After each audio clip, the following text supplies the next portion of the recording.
এই ২ টা ড্রেসের কোথায় কোন সেলাই দিয়েছি সেটা আজকে দেখাবো। আর ড্রেস ২ টা করতে আমি লাচ্ছি সুতা ব্যবহার করেছি, সাথে ডিএমসি সুতাও ব্যবহার করেছি। তো এই ডিজাইনগুলো যে লতানো যে ডিজাইনগুলো দেখতে পাচ্ছেন, এখানে আমি রানিং স্টিচ দিয়েছি। আর ২ টা ড্রেসই রানিং স্টিচ দিয়ে করার চেষ্টা করেছি। এই ফুলগুলো আমি করেছি ক্রস স্টিচ দিয়ে, অর্থাৎ ক্রস দিয়ে আমি এই ভরাটগুলো করেছি। ক্রস স্টিচের টিউটোরিয়ালটা আমার ভিডিওতে দেওয়া আছে, যারা দেখতে চান দেখে নিতে পারেন। আসলে বাচ্চাদের ড্রেস একটু যেন কমফোর্ট হয় সেটা মাথায় রেখেই কাজটা করা।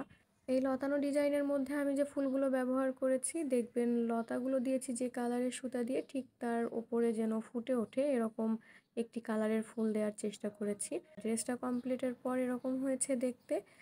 এটাও সিম্পল রাখার ট্রাই করেছি, যার জন্য সব জায়গায় দেখবেন যে আমি রানিং স্টিচ করেছি। হাতে 3টা কালারের রানিং স্টিচ দিয়েছি, আর এই কালারের সঙ্গে ম্যাচ করে আমি বুকের নিচের অংশেও আমি রানিং স্টিচ দিয়েছি এবং জামার নিচের দিকেও দেখবেন রানিং স্টিচ দিয়েছি। আর এই সবুজ সবুজ পাতাগুলো দিয়েছি, জায়গাটা একটু খালি খালি লাগছিল, যার জন্য এভাবে একটু সবুজ ঘাস করেছি। আর পাতাগুলোর ডিজাইন আমি এক একটা এক এক রকম করেছি।